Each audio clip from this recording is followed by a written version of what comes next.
नमस्कार, मैं हूं अंकुर और आप देख रहे हैं सत्यहिंदी.com। आइए एक नजर डाल लेते हैं अब तक की सुर्खियों पर।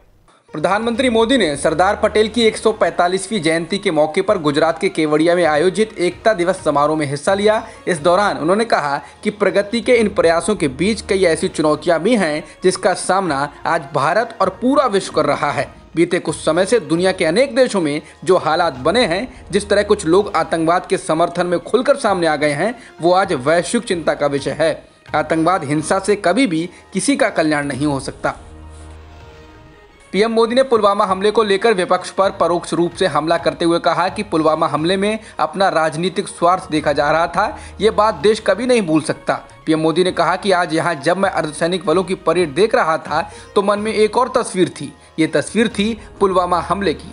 देश कभी नहीं भूल सकता कि जब अपने वीर बेटों के जाने से पूरा देश दुखी था, तब कुछ लोग उस दुख में शामिल नहीं थे। वे पुलवामा हमले में अपना राजनीतिक स्वार्थ देख रहे थे। फ्रांस के राष्ट्रपति इमैनुअल मैक्रों के इस्लामी आतंकवाद के बयान पर पाकिस्तान, बांग्लादेश और लेबनान समेत कई देशों में शुक्रवार को विरोध प्रदर्शन हुए हैं। हजारों की संख्या में मुसलमान फ्रांस के खिलाफ प्रदर्शन के लिए शुक्रवार को सड़कों पर उतरे। पाकिस्तान की राजधानी इस्लामाबाद में प्रदर्शन हिंसक हो गया जब करीब 2000 लोगों ने फ्रांस के दूतावास की ओर जाने की कोशिश की।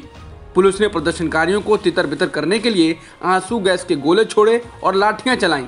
बता दें, फ्रांस के राष्ट्रपति ने पैगंबर के कार्टून छापने के संबंध में अभिव्यक्ति के अधिकार की रक्षा का संकल्प लिया है।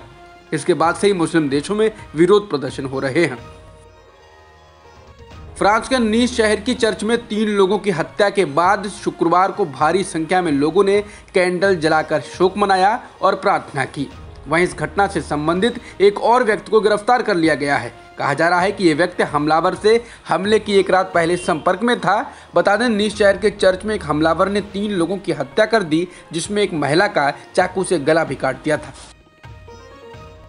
महात्मा गांधी के प्रति अगाध श्रद्धा रखने का दावा करने वाली बीजेपी के नेतृत्व वाली केंद्र सरकार बापू का अपमान करने वालों को उपकृत करना जारी रख रही है।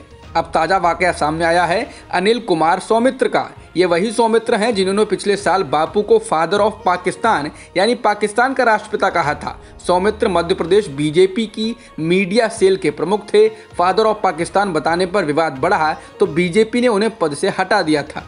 ये मई 2019 की घटना है, लेकिन अब उन्हें पत्रकारिता के सर्वोच्च संस्थान Indian institute of mass communication यानी IIMC में प्रोफेसर नियुक्त किया गया है। बिहार विधानसभा चुनाव के दौरान अपने घोषणा पत्र में मुफ्त कोविड-19 वैक्सीन देने के बीजेपी के वादे को चुनाव आयोग ने आदर्श आचार संहिता का उल्लंघन नहीं माना है। इंडियन एक्सप्रेस के मुताबिक पिछले सप्ताह हुई इस घोषणा के खिलाफ चुनाव आयोग में याचिका दायर की गई थी, जिस पर चुनाव आयोग ने फैसला दिया है। राजस्थान विधानसभा का सत्र आज से शुरू हो गया। राज्य सरकार ने इस दौरान केंद्र द्वारा हाल ही में पारित कृषि संबंधी कानूनों के खिलाफ 3 संशोधन विधेयक पेश किए हैं, जिससे वो राजस्थान में उन कानूनों के प्रभाव को नाकाफी कर सके।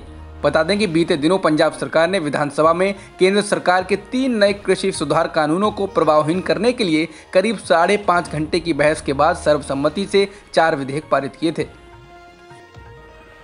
प्याज की कीमतों से लोगों को राहत मिल भी नहीं पाई कि आलू के भाव बढ़ने लगे हैं। उपभोक्ता मामले, खाद्य व जन वितरण मंत्रालय के राज्य नागरिक आपूर्ति विभाग के आंकड़ों के अनुसार आलू की औसत कीमत लगभग 40 रुपए तक पहुंच गई है। ये 130 महीने यानी 10 साल से भी ज़्यादा समय में सबसे ऊंची कीमत है।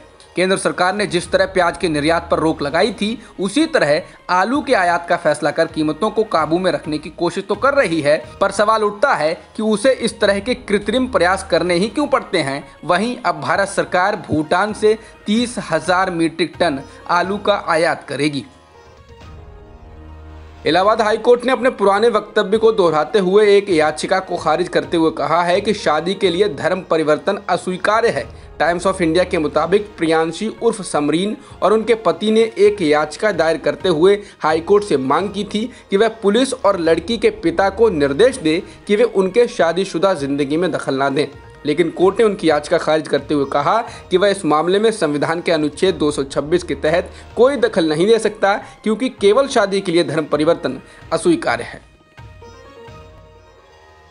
भारत में एक दिन में 48,000 से अधिक संक्रमण के मामले आए हैं और 551 लोगों की जान गई है, जिसके साथ ही देश में कुल संक्रमितों का आंकड़ा 81,37,000 के पार हो गया है और मृतकों की संख्या 1,21,000 के पार हो गई है। फिलहाल एक्टिव मामले 5,82,000 के पार हैं। भारत में एक दिन में 10,67,000 से अधिक सैंपल्स की टेस्टिंग की गई है, जिसके साथ ही देश में कुल टेस्टिंग का आंकड़ा 10,87,96,000 के पार हो गया है। जॉन्स हॉपकिंस यूनिवर्सिटी के अनुसार दुनिया में कोरोना संक्रमितों का आंकड़ा 4,56,00,000 के पार हो गया है और मृतकों की संख्या 11,89,000 के पार हो चुकी है। वहीं वर्ल्डोमीटर्स वेबसाइट के मुताबिक दुनिया में अब तक 3,32,00,000 से ज्यादा लोग ठीक हो चुके हैं। जॉन्स हॉपकिंस यूनिवर्सिटी के अनुसार अमेरिका में संक्रमितों की संख्या 90 लाख के पार हो चुकी है, तो वहीं मृतकों की संख्या भी 2,29,000 से ज्यादा हो गई है। इसके अलावा ब्राजील में कुल संक्रमितों का आंकड़ा 55,16,000 के पार हो गया है और मृतकों की संख्या 1,59,000 के पार है। अब तक की खबरों में इतना ही। बाकी खबरों के लिए बने रहिए सत्यहिंदी.com के साथ।